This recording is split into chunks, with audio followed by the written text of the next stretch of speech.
concerning being born of the devil, being a child of the devil? Is that possible for a believer to be a child of the Absolutely. devil? And I'll use, Jesus says to Peter, and it's in different context, I grant, get thee behind me, Satan. So I just think that that's something, you are of your father, the devil. Now, those are clearly unbelievers, but I think that's just the case. We can absolutely live like and be like the devil. The devil can be our father insofar as our parentage, the way that we're living. Yes, I think that's true of the believer. So you don't see a difference between those unbelieving Jews and how Jesus rebuked Peter, where Jesus did not actually call him a son of Satan, but with the Jews he did. But you say that they're the same.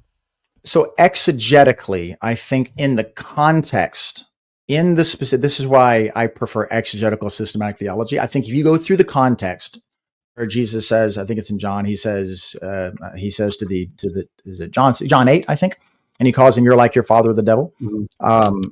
That's the context is very clear.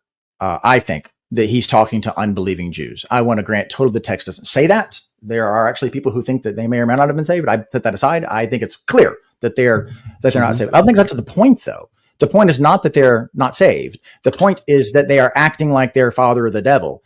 And so exegetically, when he's talking to Peter, he's clearly talking to a believer who's acting like the devil.